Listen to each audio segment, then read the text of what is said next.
Hi friends, നമ്മളൊക്കെ ഒരുപാട് പ്രശ്നങ്ങളുള്ളവരല്ലേ. അപ്പോൾ ഈ പ്രശ്നങ്ങളൊക്കെ വന്നിട്ട് നമ്മളൊരു മുറിയിൽ കഥ കടച്ചിട്ടൊക്കെ ഇന്ന് കരഞ്ഞാൽ നമ്മുടെ സങ്കടം കൂടത്തേ ഉള്ളൂ. അപ്പോൾ അതിന് പകരം പെട്ടെന്ന് ഈ പ്രശ്നങ്ങൾ മാറത്തില്ല, പക്ഷെ നമ്മൾക്ക് അതിനെ പരിഹാരം കണ്ടുപിടിക്കാനായിട്ട് ഒരു മാർഗ്ഗം എന്നുള്ള നിലയിൽ, അല്ലെങ്കിൽ നമ്മൾ കൂളായിട്ടിരുന്നാലേ നമുക്കിതിനെല്ലാം ഒരു പരിഹാരം കണ്ടുപിടിക്കാൻ പറ്റത്തുള്ളൂ. അപ്പോൾ നമ്മൾ കൂളായി കഴിഞ്ഞാൽ പ്രശ്നങ്ങൾ തന്നെ വരും. നമ്മൾ കണ്ടില്ലേ, ഈ എക്സാമിനൊക്കെ കയറി കഴിഞ്ഞിട്ട് ആൻസർ കിട്ടാതെ നമ്മൾ കഷ്ടപ്പെട്ട് ഇത് ആലോചിച്ചുകൊണ്ടേ ഇരുന്നാൽ കിട്ടത്തില്ല. എക്സാം കഴിഞ്ഞ് ഇറങ്ങിയ സെക്കൻഡിൽ ആൻസർ കിട്ടും അല്ലേ. അതെന്തുകൊണ്ടാണ്? നമ്മൾ കൂളാകുന്നതുകൊണ്ടാണ്. അപ്പോൾ നമ്മളൊരു പ്രോബ്ലം വരുമ്പോൾ നമ്മൾ കൂളായി കഴിഞ്ഞാൽ നമുക്ക് അതിൻ്റെ സൊല്യൂഷൻ കണ്ടുപിടിക്കാൻ പറ്റും. അപ്പോൾ അതിനൊരു പെട്ടെന്നൊരു മാർഗ്ഗമാണ് പറഞ്ഞു തരുന്നത്. ഇതുപോലൊരു സ്ഥലം കണ്ടുപിടിച്ചിട്ട് നമ്മൾ ചെരുപ്പില്ലാതെ അതിനകത്തൊന്ന് നിൽക്കുക. അത് എർത്തിങ് എന്ന് പറയും. ഇപ്പോൾ നമ്മുടെ ഈ മണ്ണിനകത്തുള്ളത് നമ്മുടെ ശരീരത്തിലുള്ള സംഭവങ്ങളൊക്കെ തന്നെയാണ്. നമുക്ക് ഇപ്പോൾ എന്തായാലും നൈട്രജൻ ആണെങ്കിലും ഇപ്പോൾ കാർബൺ ആയാലും എന്തായാലും ഇതൊക്കെ തന്നെയാണ് നമ്മളെ ഉണ്ടാക്കിയിരിക്കുന്നത്. മണ്ണ് കുഴച്ചുണ്ടാക്കിയെന്നൊക്കെ പറയുമല്ലോ.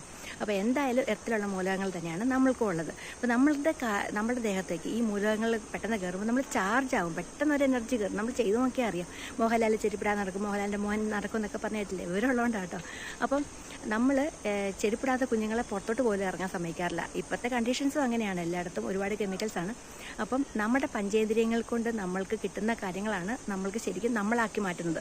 നമ്മൾ എന്ത് കഴിക്കുന്നു, നമ്മൾ എവിടെ ജീവിക്കുന്നു, നമ്മൾ എന്ത് ശ്വസിക്കുന്നു, അപ്പോൾ നമ്മളാക്കി മാറ്റുന്നത് ഇങ്ങനത്തെ കാര്യങ്ങളാണ്. അപ്പോൾ അതിനകത്തൊരു വ്യത്യാസം വരുത്തി കഴിഞ്ഞാൽ, അതുകൊണ്ടാണ് ഈ പ്രാണായാമം, നമ്മൾ നമ്മുടെ ഈ ശ്വാസം എടുക്കുന്ന ആ ഒരു ഋതം മാറിക്കഴിഞ്ഞാൽ, പയ്യെ ആയിക്കഴിഞ്ഞാൽ നമ്മുടെ വൈബ്രേഷൻ ഉയരുമെന്ന് പറയും. ഇപ്പം ഹൈ വൈബ്രേഷൻ ഉള്ളപ്പോൾ ഹൈ വൈബ്രേഷനുള്ള കാര്യങ്ങൾ കിട്ടുമെന്ന് പറയുന്ന പോലെ നമ്മളുടെ ഓരോ കാര്യങ്ങളും ചേഞ്ച് വരുത്തി കഴിഞ്ഞാൽ നമുക്ക് അതിനനുസരിച്ചുള്ള വ്യത്യാസപ്പെട്ടുള്ള കാര്യങ്ങൾ കിട്ടും.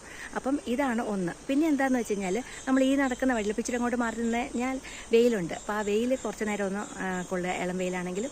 അപ്പം സൂര്യനിൽ നിന്ന് എനർജി എടുക്കുന്ന വിഭാഗത്തിൽപ്പെട്ട ജീവികളാണ് നമ്മളും. അപ്പം നമ്മളെന്തുകൊണ്ട് ഇപ്പോൾ ഞാൻ സൂര്യനകത്തോട്ട് വെയിൽ കൊള്ളാറേ ഇല്ലെന്നിട്ട് എനിക്ക് കുഴപ്പമില്ലല്ലോ എന്ന് പറയത്തില്ല. വൈറ്റമിൻ ഡിയുടെ ഡെഫിഷ്യൻസി ഉണ്ടെങ്കിൽ നമ്മൾ അതിൻ്റെ സപ്ലിമെൻ്റ് എടുക്കും, അല്ലാതെ നമുക്ക് കുഴപ്പങ്ങൾ മനസ്സിലാകാറില്ല.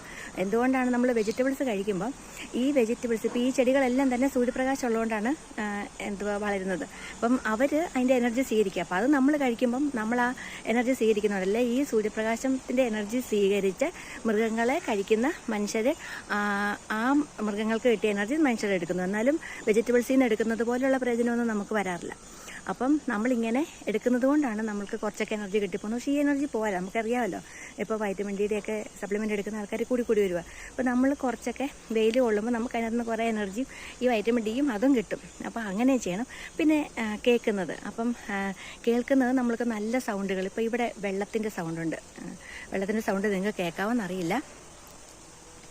ഇപ്പം ഞാൻ അതുകൊണ്ടാണ് ഈ കടൽ തീരത്ത് പോകുന്നതെന്ന് പറയുന്നത്. എല്ലാ എലമെൻസും, ഭൂമിയുടെ എല്ലാ എലമെൻസും ഉള്ള സ്ഥലമാണ് കടൽ തീരം എന്ന് പറയുന്നത്. അപ്പോൾ ഇതിനകത്ത് വെള്ളമുണ്ടോ? സൗണ്ട് കേൾക്കാവോ? പ്രകൃതിയുടെ ശബ്ദം. അപ്പം ഇത് കേൾക്കും. അപ്പോൾ കാതിൻ്റേതായി. അപ്പം നമ്മൾ കടൽ തീരത്ത് പോകുമ്പോൾ എന്തുണ്ട്? വെള്ളമുണ്ട്, ആകാശമുണ്ട്, ഭൂമിയുണ്ട്. അപ്പോൾ എല്ലാ എലമെൻസും വരുന്നുണ്ട് അവിടെ. അതുകൊണ്ടാണ് കടൽ തീരത്ത് പോയിരിക്കുമ്പോൾ നമുക്ക് അത്രയും ഇഷ്ടം. നമ്മൾ വെറുതെ വെള്ളം കണ്ടുകൊണ്ടിരുന്നാൽ നമ്മൾ എത്ര മണിക്കൂറുകൾ ഇരുന്നാലും മടുക്കത്തില്ല. വെള്ളം നനങ്ങുന്നതല്ലേ വ്യത്യാസമുള്ളൂ. അത് ഇതുകൊണ്ടാണ്. അവിടെ നമ്മൾ ചെരുപ്പ് പോയി നടക്കുകയും ചെയ്യല്ലേ. അപ്പം അങ്ങനെ ഒരുപാട് കാര്യങ്ങളുണ്ട് ഇതിനകത്തൊക്കെ. അപ്പം പിന്നെ കാണുന്നത്, ഇപ്പോൾ ഈ കാഴ്ചകൾ കണ്ടു എന്തോ ഒരു മനോഹരമാണെന്ന് നോക്കി. ഇത് നമ്മൾ ചെടി വീട്ടിൽ വെച്ച് പിടിപ്പിക്കുന്നത് എന്തിനാണ്? നമുക്കത് കണ്ടു കഴിഞ്ഞാൽ കണ്ണിന് ഇമ്പമായതുകൊണ്ടാണ് നമ്മൾ ചെടികൾ വീട്ടിൽ വെച്ച് പിടിപ്പിക്കുന്നത്. അത് വലിച്ചു പറിച്ച് കളയുന്ന മനുഷ്യരുണ്ട് കേട്ടോ, അതും ഇഷ്ടമില്ലാത്തവർ. അപ്പോൾ അവരെയല്ല, അവർ കോൺക്രീറ്റ് മനുഷ്യരുടെ കാര്യങ്ങൾ മാത്രം ഇഷ്ടപ്പെടുന്നവരാണ്. അവരെയല്ല പറയുന്നത്. സാധാരണ മനുഷ്യർക്ക് ചെടികളൊക്കെ ഭയങ്കര ഇഷ്ടമാണ്. കുറച്ചെങ്കിലൊക്കെ മനുഷ്യത്വം ഉള്ളവർക്കൊക്കെ ചെടികൾ ഇഷ്ടമാണ്. അപ്പം നമ്മൾ ചെടികൾ വെക്കാൻ പറ്റാത്ത വീടാണെങ്കിൽ ചെടികളുടെ രൂപത്തിലുള്ള പ്ലാസ്റ്റിക്കിൻ്റെ പൂക്കളാണെങ്കിലും മേടിച്ച് വെക്കും അല്ലേ. ചെടിയും പൂക്കളൊക്കെ എല്ലാവർക്കും ഇഷ്ടമാണ്.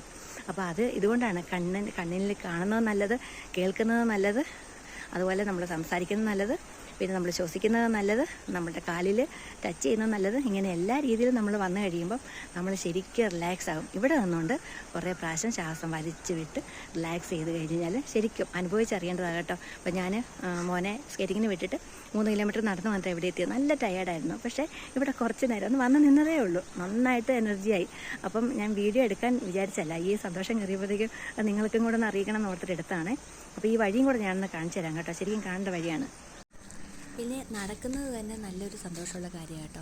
വിന്നേഴ്സ് റൺ എന്നൊക്കെ കേട്ടിട്ടില്ല. അപ്പം ഒരുപാട് നടക്കുക, ഓടുക എല്ലാം ചെയ്ത് കഴിയുമ്പോഴേക്കും നമുക്കൊരു വിന്നിങ് ഒരു എനർജി, നമുക്ക് ജയിച്ച ഒരു ഭാവം ഉണ്ടാവും. അപ്പം നടക്കുന്നത് തന്നെ വളരെ നല്ലതാണ്. അപ്പം നടക്കുന്ന ഇതുപോലുള്ള സ്ഥലങ്ങളിൽ കൂടി ആകുമ്പം, ചെരുപ്പിടാതെയും കൂടി ആകുമ്പം, അത് പുഴയുടെ സൗണ്ടും കിളികളുടെ സൗണ്ടും ബട്ടർഫ്ലൈ എല്ലാം കണ്ടിട്ടാകുമ്പോഴത്തേക്കും വളരെ മനോഹരമായ ഒരു ഇതാവും. നമുക്ക് ഏറ്റവും ഇഷ്ടമുള്ള ആൾക്കാരുടെ കൂടെയും കൂടി ആവുകയാണെങ്കിൽ അത്രയ്ക്കും മനോഹരമായിരിക്കും.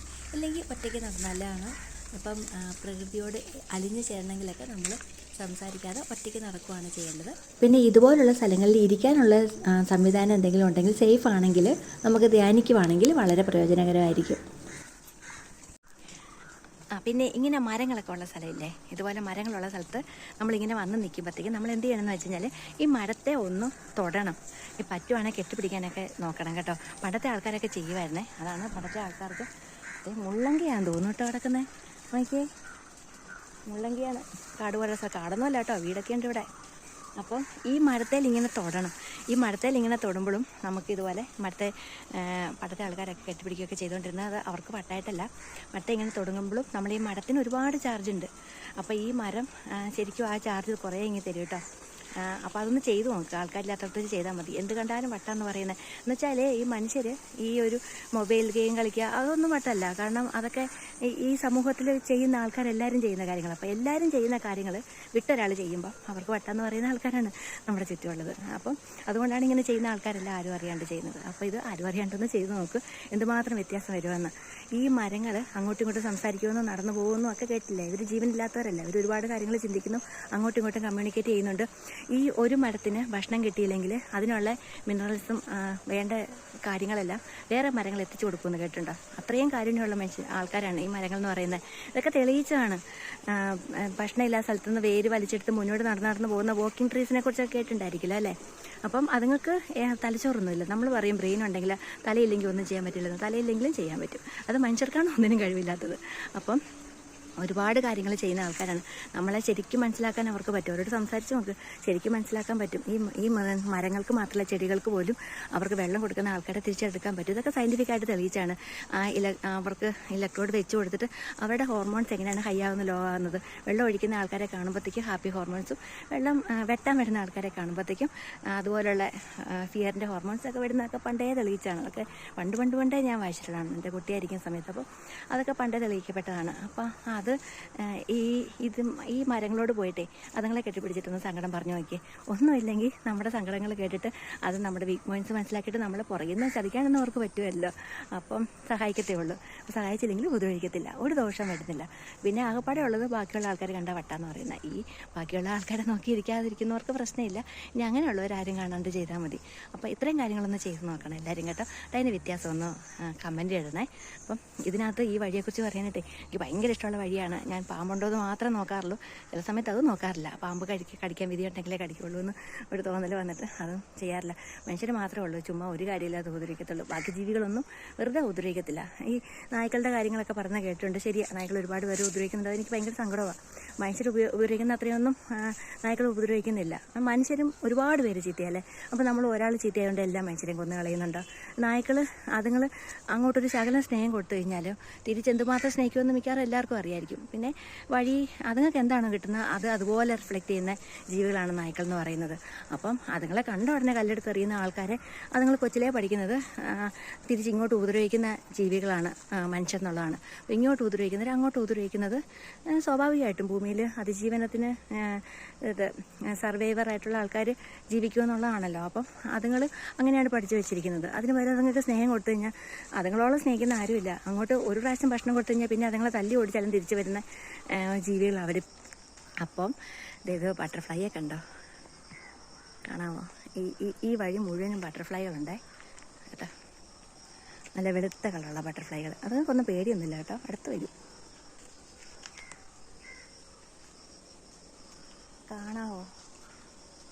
കാണാമെന്ന് വിചാരിക്കുന്നു. അപ്പം ഇത് കൃഷിയൊക്കെ ഉള്ള മനുഷ്യർ താമസിക്കുന്ന സ്ഥലം കേട്ടോ. ഞാൻ കാട്ടിൽ പോയിട്ട് ചെയ്തതൊന്നുമല്ല. ഞാൻ ഈ ബട്ടർഫ്ലൈ ഇതിനകത്തൊന്ന് എടുക്കാമെന്ന് നോക്കട്ടെ. വരൂ.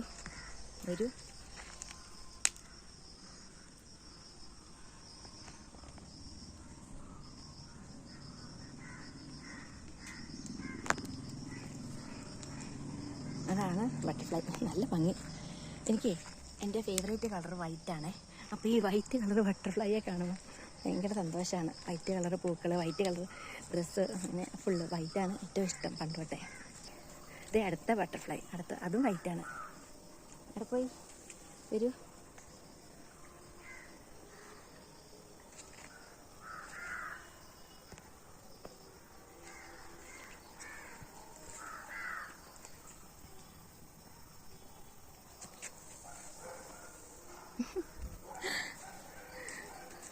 ഇവിടെയുള്ള ബട്ടർഫ്ലൈക്കൊന്നും വലിയ പേടിയൊന്നുമില്ല, അധികം ആൾക്കാർ വരാറില്ല.